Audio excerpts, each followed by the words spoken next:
staying plugged in after Easter? By making good friendships. Well, earlier this morning, just a few minutes ago, I asked you the text question. What words do you think most churches use to describe themselves to others? Here's the answers. 5 of you said we're a welcoming church. 4 said we're a warm, friendly church. 3 said we are, insert whatever denomination. That's a pretty good response. Thanks for doing that. Some more of you are wanting to respond and need to be schooled in this a little bit. Wes is going to be available after the service. For $29.95, you're going to get a package deal, including how to text in worship, okay? Wes is going to do that for you. Well, you know, through almost 30 years of ministry, I can say with confidence that the majority of American churches self-identify as we're the warm, friendly church just down the road. If you look at a random sampling of church web pages, you will see that being a warm, friendly church is like the holy grail of American churches. During my years in ministry, I've often heard people say that, you know, I'm looking for a new church. What kind of church are you looking for? Well, I'm looking for a friendly church, right? But you know, I have never once heard anyone say that what's important in finding a new church home was making good friends. We all want a friendly church, but lost is the whole language about making friends. I often do consulting. I have a part-time consulting practice with churches, and when I do consulting work with various churches, I will typically get the church leaders together and I'll ask them to describe their church. Anyone want to guess what they say? Most often you know what they say, right? Oh, we're the warmest, friendliest church you would ever want to come to. I've never once heard a church refer to themselves as a friendship-forming congregation. So why is it, y'all? Why is it that people are so intent on finding and being a friendly church, but nobody seems to want to talk about making friends within the church? What's up with that? What's up with that? Could it be that we're no longer sure of the difference between merely being friendly and taking the risk and the initiative to try to become a friend? Could it be? Could it be that true friendship is so complex and is so demanding in America today that friendship has moved from a priority? Wow. That friendship has moved from a priority. The band is after me today, I think. Could it be that moving to friendship is so complex and it's so demanding that friendship has moved from priority to luxury in America today? Well, for the past few Sundays, we've been talking about staying plugged into the risen Christ, right? 2 weeks ago, we said one way you can stay plugged in to our risen Lord is by asking the right questions. Last week, we said another way that you can stay plugged in to the risen Lord was by making the right decisions and choices. Today, sort of a unique twist on this question. Another way to stay plugged in to our risen Lord is by making and keeping the right friendships.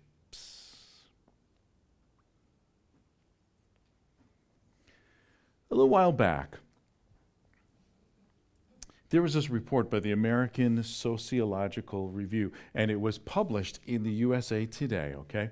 And the report talked about the percentage of adults in America who report that they have 0 friends. The researchers concluded that American adults have fewer and fewer friends than a generation ago, and increasingly fewer confidants. The research showed that, you ready for this? 25% of those surveyed said they had zero close friends. Imagine that. Quarter of America. For those few who have confidants, 80% said that they turn to family. They're less likely to count on friends from clubs, from organizations, social, religious institutions. The report said the chief causes for these trends are longer working hours. That makes sense, right? Less time socializing. That makes sense. And living in the suburbs. What? We live in the suburbs. What's up with that? How can living in suburban America, how can that work against developing closer friendships?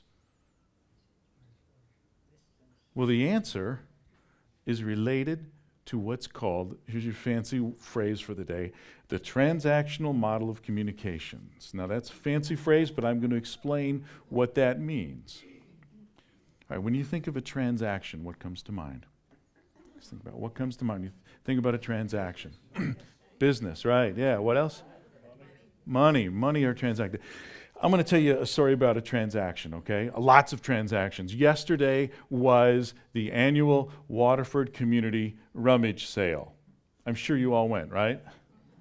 On the off chance that one or two of you weren't there, I want to tell you about it because Sharon and I were representing, okay? We were there, and we were selling like crazy. And every time someone would come to our little kiosk, and they would say, you know, that toaster looks awesome. I'd like that. Or they'd say, oh, that little crock pot. We could cook some Vanner Wieners in there.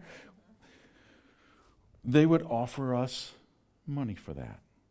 And then we would give them the little crock pot, or we would give them the little toaster, or we'd give them the little TV, or whatever we did.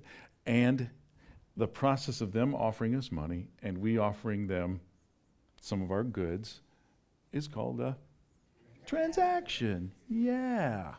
Now, people who study this stuff, they tell us that when we communicate with each other, a similar transaction takes place, but it's not money for a crock pot. The transaction that takes place is a transaction of information, okay? So those who study these things believe that friendships in suburban America are often forged around the information that is given and received between two people. So questions that are important when we're developing friendships and we're getting to know people, we start asking questions like, well, what do I have to offer this person? Or more importantly, what we in suburban America often do is we'll say, all right, what might this person I'm getting to know have to offer me? Because time is our most precious commodity. We don't want to waste our time on just anybody. So the thinking goes something like this. If I'm going to invest my time in this person I'm getting to know, I better get some return on my investment from this person. The transaction is set up. So we assess the people we get to know by asking questions like, can this person entertain me? Is she funny? Can this person help me with my 401k? Do the kids that this couple have, can they play well with my kids? You see where I'm going with this, right? Right? Is he a good listener? So in the screwed up world of American suburbia, we often look at friendships with an eye toward the value they add to our lives. strangely enough, this is exactly the concept of friendships that evolved in the ancient Greek society, Western society. In earliest antiquity, friendships were based on two factors. Ready? First, friendship could be based on the pleasure that one gets from a relationship, and then secondly, from the usefulness one derives from a relationship. Wait a minute, that sounds like suburban America that I just described, right? What goes around comes around. But here's the deal. In time, a third type of friendship emerged in antiquity, and it was called virtuous friendships. Virtuous friendships were based on two characteristics, okay? The first was sacrificial love, defined as remaining loyal to each other, sacrificial sharing, caring for each other. The exact type of love you did not see in that earlier announcements where they were bashing me, right? Sacrificial love, virtuous friendship, sacrificial love. The second characteristic was that virtuous friendships, there was a shared commitment to moral improvement. So typically what this meant was that friends who really wanted to forge friendships, not only were they sacrificial to each other, but they were candid with each other. They were able to say honest and important things to each other in order to build each other up, even at the risk of the friendship. Sacrificial love, candid conversation to build each other up. Those are the two characteristics of virtuous friendship. Now you may be asking, okay, so what in the world does this have to do with Jesus and the gospel and our life? And that's a good question. In Hebrew culture, the culture in which Jesus was raised, they put a premium on this sort of Greek definition of virtuous friendships. Hebrew culture would say these two characteristics, sacrificial love given amongst friends and candid speech for moral improvement. This is how Hebrew culture defined true friendships. This is how the readers of John's gospel would have understood what true friendship means. With these two characteristics defined, sacrificial love, candid conversation for moral improvement, to build each other up. With these two characteristics in mind, let's take another look at our gospel lesson and what Jesus said about friendship, okay? In verse 13, Jesus says, "No one has greater love than this, that they lay down one's life for one's friends." Did you catch that? Here, Jesus is talking about the first characteristic of virtuous friendship, sacrificial love, right? And then in verse 15, Jesus says, "You are my friends if you do what I command you." Did you catch that? The second characteristic of virtuous friendship, candid speech to build each other up. This is how Jesus defines what a true friend is. Sacrificial love, being honest with each other to build each other up. This is the Jesus prescription for friendship. So in light of Jesus' definition of friendship, can we possibly make a difference or see the difference between true friendship, Jesus friendship, and just being friendly? Can we ask, do we just want to be a warm, friendly church? Or do we want to be a church committed to forming friendships, Jesus style?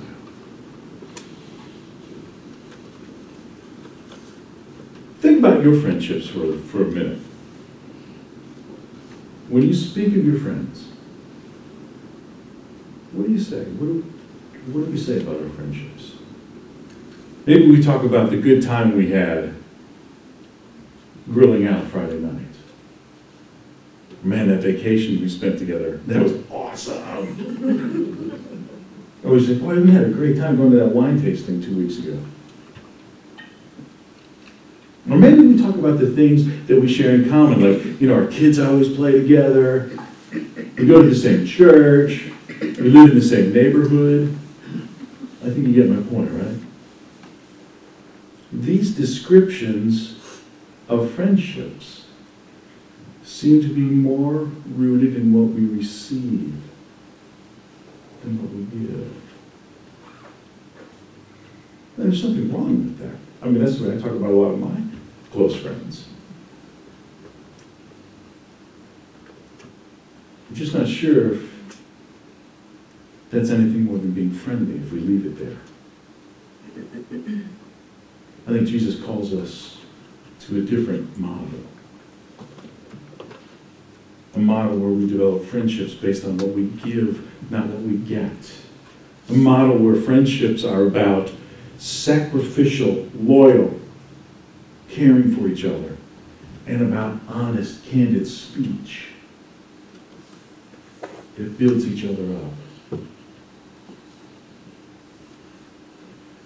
I was reading about friendship, and one psychologist, he defined a friendship as this way. He said, two people who demonstrate an irrational commitment to each other's well-being.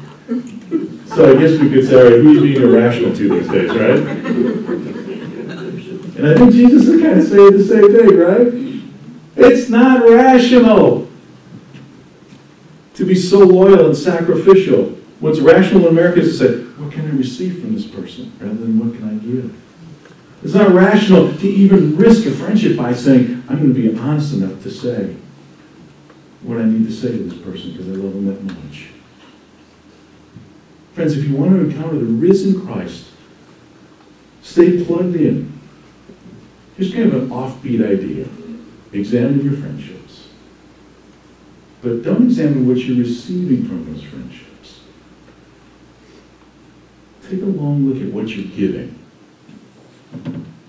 Are you offering loyalty, sacrificial care and love? And are you willing to speak openly, candidly, to build this other person up? About a year ago, a dear friend of mine named Margene was diagnosed with brain cancer. It was terminal. We all knew that. She's a dear person, and many of my friends and myself, we were grieved by this. Some of my friends were so grieved that they wanted to do something special for Margene. And as she declined in health, they developed a walk for brain cancer in her honor. Shortly before she passed, they wheeled her out the front door, and there were literally thousands of people in the street in her yard, letting go of balloons, cheering for her. They had a concert for her, and then everybody walked 3 miles to raise money for brain cancer in honor and now in memory of Margene. Now, my friends who did this for Margene, you ask them, was it hard work? Yeah. Was it exhausting? You bet. Was it sad? Absolutely. But did all of this sacrificial, loyal, self-giving draw them closer to the risen Christ?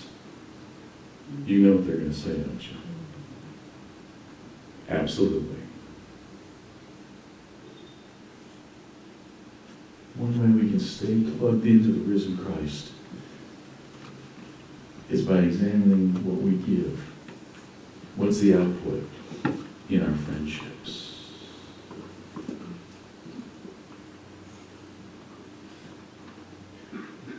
We're a new church, less than a year old. But you know what? We're starting to develop friendships right here, aren't we? You know, we see each other, haven't been in church for a week, we've been on vacation, we miss each other. We laugh together, we share together, we serve God together. We're sacrificing together to grow a new church. As these relationships move from being friendly to friendships. You're going to find the risen Christ, not in what you receive, but in what you give. The love, the sacrificial love, the loyalty. And you're going to find those in the honest conversations we have, caring for each other, building each other up. The good body. That's another way to stay plugged in. I know we all want to do it. And I know our Lord wants to stay plugged in with us. So as we close in prayer, as the band comes up, we're going to close in prayer and think for just a minute about our friendships, about our emerging friendships. So let's go to the Lord in prayer.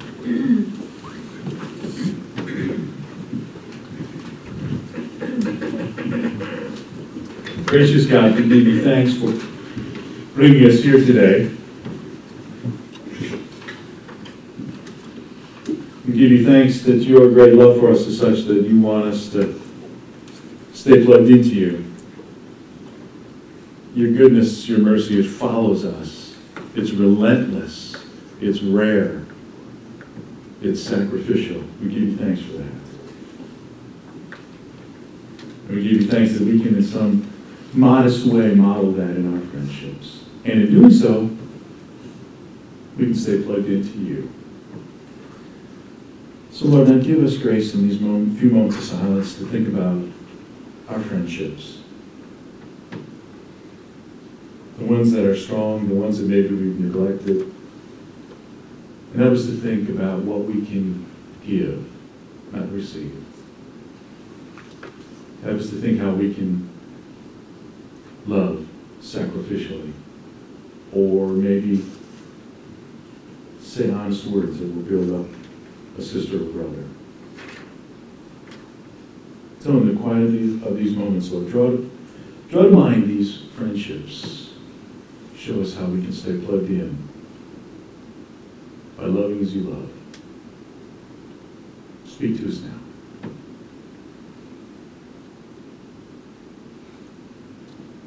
In Jesus' name.